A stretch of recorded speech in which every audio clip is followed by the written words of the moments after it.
नमस्कार मित्रों, Shukla ji UP 32 channel में आपका स्वागत है। मित्रों, आज हम बात करेंगे भगवान कपिल अवतार की कथा के बारे में।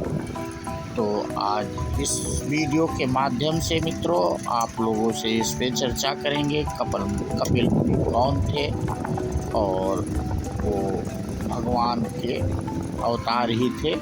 तो इस वीडियो के माध्यम से आप लोगों को जानकारी देने वाले हैं और ध्यान से सुनना वीडियो। भगवान ब्रह्मा ने अपने पुत्र महर्षि कर्दम को सृष्टि की वृद्धि के लिए आदेश दिया। महर्षि कर्दम पिता की आज्ञा स्वीकार करके बिंदुसर तीर्थ के समीप जाकर कठोर तपस्या में लग गए। उस समय तप ही मनुष्य की समस्त इच्छाओं की पूर्ति का प्रधान साधन था। महर्षि की तपस्या से प्रसन्न होकर भगवान नारायण प्रकट हुए। उन्होंने महर्षि से कहा, महाराज, मनु की कन्या देवहूति तुम्हारे अनुरूप योगी पत्नी सिद्ध होगी और तुम्हारे उद्देश्य की पूर्ति में सहायक होगी। अतः जब महाराज मनु देवहूत को लेकर तुम्हारे आश्रम पर पधारें, तब तुम उन्हें देवहूत से विवाह करने की स्वीकृति दे देना। कालांतर में जब मैं स्वयं तुम्हारे माध्यम से देवहूत के गर्भ से अवतार लूँगा और संसार को सांख्य शास्त्र एवं भक्ति का उपदेश करूँगा। एक दिन महाराज मनु महर्षि कर्दम के आश्रम पर पधारे और महर्षि का देवहूत के साथ विवाह संपन्न हो गया। विवाह के बाद भी महर्षि अपनी तपस्या में ही लगे रहे और आश्रम की व्यवस्था तथा महर्षि की सेवा ही देवहूत की नित्य की दिनचर्या हो गई। राजकन्या से अब वे पलकल धारिणी तपस्विनी बनकर रह गईं। अंततः महर्षि उनकी पति भक्ति और सेवा से प्रसन्न हुए और बोले, कल्याणी, तुमने मेरी सेवा में अपने आप को सुखा डाला। मैं तुम पर प्रसन्न हूँ। बताओ, मैं तुम्हारी कौन सी कामना सिद्ध करूँ? देवहूत को संतान की कामना थी। महर्षि कर्दम ने अपनी तपस्या और योग के प्रभाव से एक दिव्य विमान प्रकट किया,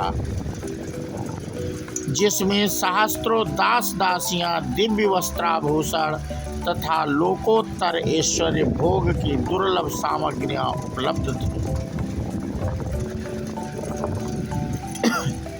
महर्षि देवहूत के साथ विमान में चढ़ गए। उन्हें विमान के गृहस्थ सुखों का भोग करते हुए वर्षों बीत गए। देवहूत ने 9 पुत्रियों को जन्म दिया, जिनका विवाह महर्षि मारीच, अत्रि, अंगिरा आदि के साथ संपन्न हुआ। महर्षि कर्दम ने सोचा, विषयों में लगकर यह जीवन नष्ट हो गया।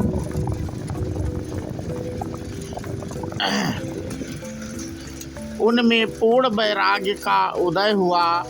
अब उन्होंने अकेले ही तप के लिए वन जाने का निश्चय किया। देवहूत ने अत्यंत व्याकुल होकर उनसे दीन शब्दों में कहा, देव, मैं इंद्रियों के विषय में मूढ़ बनी रही। मैं आपके प्रभाव से अनभिज्ञ रही। फिर भी आप जैसे महापुरुष का संग कल्याणकारी होना चाहिए।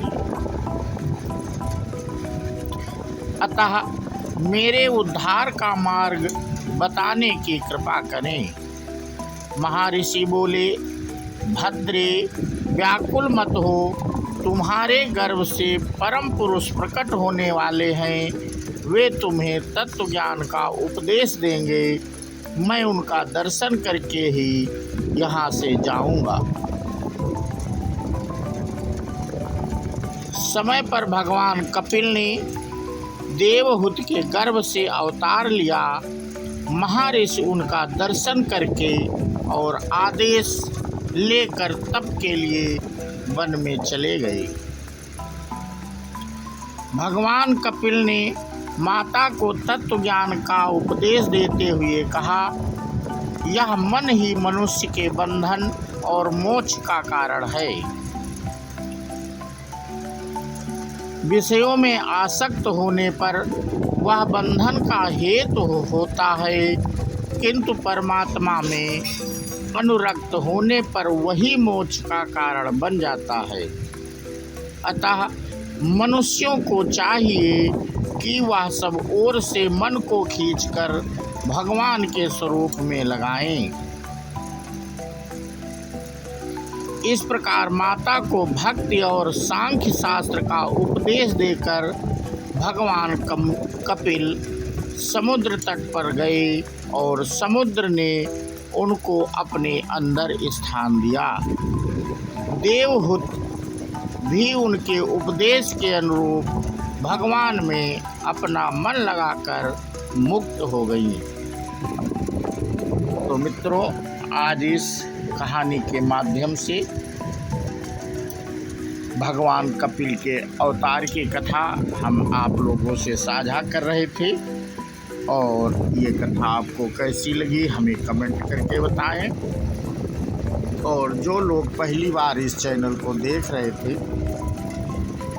वो चैनल को सब्सक्राइब कर ले, बेल आइकन दबा दे, जिससे ऐसे धार्मिक और ज्ञानवर्धक वीडियो मित्रों हम अपने चैनल पे लाते हैं।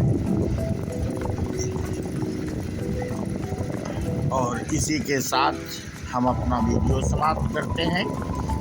बोलो श्यावर रामचंद्र की जय हो, हनुमान की जय हो। जय हिंद, जय भारत, वंदे मातरम।